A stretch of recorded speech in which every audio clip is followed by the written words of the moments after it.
So what's one tip that you can give about making content? What's one thing that you can say to our younger viewers that want to become YouTubers in the future?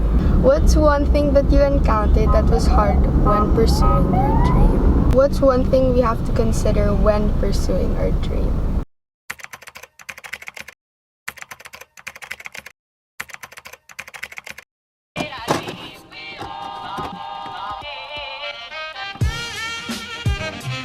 What keeps you going? A lot. I love my job. I super love my job. Jobs with an S. Yeah. I still work as a TV host. I still write as a contributor. I do content also on my own, collaborate with brands. I am part of a group called She Talks Asia, so I'm the digital content director for that as well. I'm a wife, I am a mom of 2, and all that put together, I think if you're so passionate about what you do, it's hard not to stay motivated. But I don't believe, and it's super false when they say that choose a job you love and you won't have to work a day in your life, because that's super not true. Even if you love your job, it's so much hard work. It's tears, it's blood, it's a lot of heartaches and disappointments, which is a good thing because you get hurt because you love it. It still will feel like work, but it will keep you motivated. What's one thing that you keep in mind when filming? Is the advice shared going to be of help to the person who wrote in their problem? Or will it be of help to people who don't exactly have that same problem, but they'll still get some nugget of wisdom from it? So yeah. How to manage your private life and being in the public eye? How do you manage that? Because you mentioned a while ago that you're very private, and sometimes a lot of influencers are scared. Maybe they're sharing too much, or maybe they don't know what to keep, you know? Yeah, that's also what I fear. So especially as a mom, you just adore your kids and everything they do you want to post, right? But I read this article recently, that's not recently, actually a few years ago, that really made a mark on me. It was that, how would you feel if one day you wake up, you're 18 years old, you Google your name, and like everything about your life is there and you had no choice? And I felt like I don't want to do that to my kids. Like, I still post about my kids because I think it's so natural for parents to want to post about their kids, but still in a private setting, I don't reveal much about them. It's just like going to the park or like this. When it comes to me, I'm grateful because my husband is the same. You just have to figure out what your boundaries are. And for me, I knew that my being very, very, very private would have to adjust a bit because the work I do is public. But there's still a way to be very private in a public space. You'll share about something, but you won't share the details. So this is the last question. What advice would you give to kids that want to pursue their dream or career, but their parents don't exactly agree to what they want to do? Oh, that's so hard. I get that letter a lot. And I honestly can't relate because I was very lucky that my parents are very supportive of everything we wanted to do. It's hard when your parents seemingly don't want to support what you personally want to do, but I think my advice is, if there is a way for you to pursue what you want on the side while, let's say, being a student in the course that your parents want for you, or etc., etc. If there's a way for you to pursue what you want on the side, because if they see how much you love it and that you're excelling in it, or that you're trying so hard in it, if you see that your child is excelling in something, their hearts will soften. You have to understand that it's a whole new world. Like our generation, as parents of your generation, there's like a whole new list of jobs that we have had no idea existed. So when you say something to your parents, they're like, what? Hindi naman trabaho yan, or something.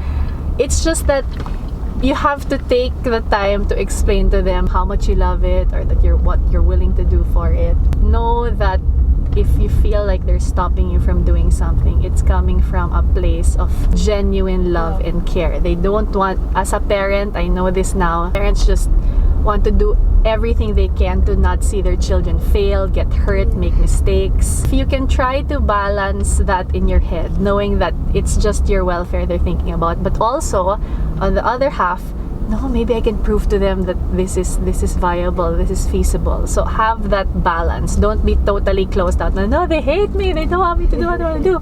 Or don't be like fully a rebel that doesn't follow what they say. But also don't super conform na, okay, I'll follow. If it's a burning passion that in some way you can prove it to them that, hey, I can do this also. Try to convince them. But respectfully pa rin. Yeah, because when I first started, I wanted to be a YouTuber way back. Like what age? I think like 11.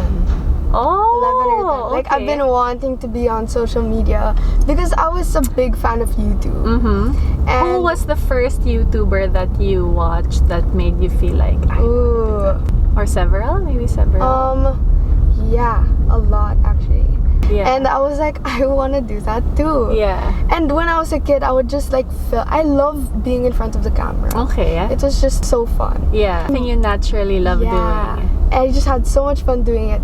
And my mom didn't allow me. Yes. And I was like, what? Why? There would be people who would hate and everything. And she could see that I was not ready for that. Mm-mm. When I was 13, she finally allowed me to have my Instagram. And then that's when I started filming videos. Yeah. And that's because she just saw in me. Because parents know a lot that we don't see. But in those 2 years, 2 years, right, that you were waiting from wanting to do it, that you were finally allowed, were you constantly asking? Were you asking time to time? In this side, because in my parents, it depends. Like, because if I bombard them, they would be like, no. Yeah. But it depends. Like, in the smoothest way, I would be like, can I have my Instagram? And then I would just like film random videos with my brother, like on my phone. I would just keep it there. He would do my makeup. Okay. And then they saw it. And then like, I think that kind of sparked or made them see how much I enjoyed it. Yeah. And then that's how my social media thing went.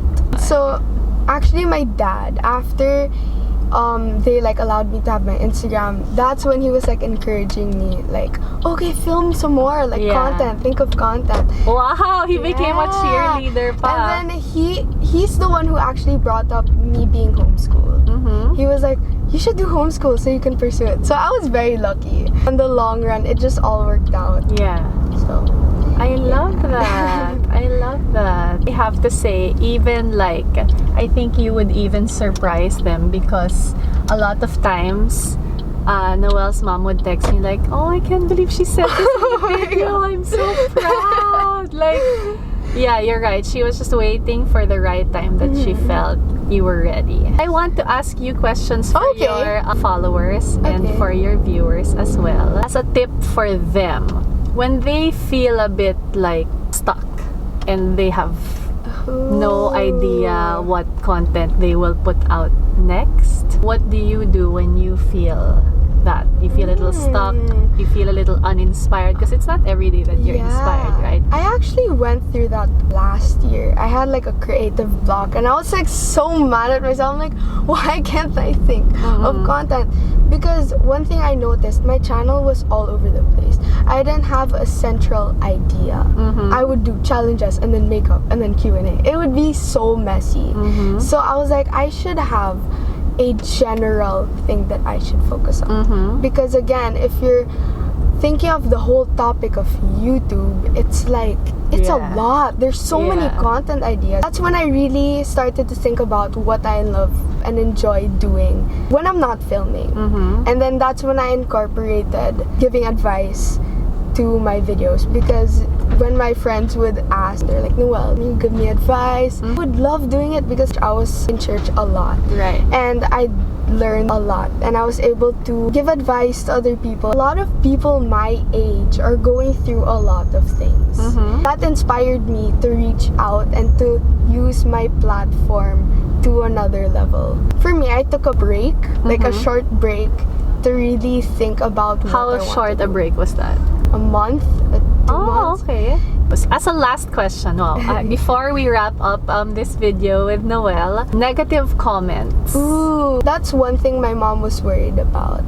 The hate comments, how I would respond to them. I'm thankful that she made me wait. I look at it before, I would have been so like hurt. Devastated, yes. Yeah, I think she saw how mature I became because of the environment I was in. Right. Like, I was involved in church. Yeah. And so it really depends on who you're spending time with and what kind of feedback you're feeding to yourself. Mm-hmm. If you're constantly listening to the people that bring you down, you'll start to believe that. I mean, it also challenges you. It changes my perspective.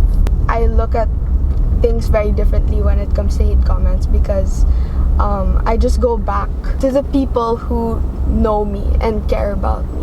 It was definitely a process because before I would get so affected. We have a choice to accept it or to ignore it. You have to know yourself and you have to be careful with what you take in. For sure. Yeah. I love that. I love that advice. That makes so much sense. Thank you! Yay! Okay, so this is the end of the video. It would be so awesome if you would go down below and press that subscribe button and give this video a big thumbs up and also comment down below what you want me to do for my next video. Thank you for joining me today and yeah, bye! Thanks for watching, everyone!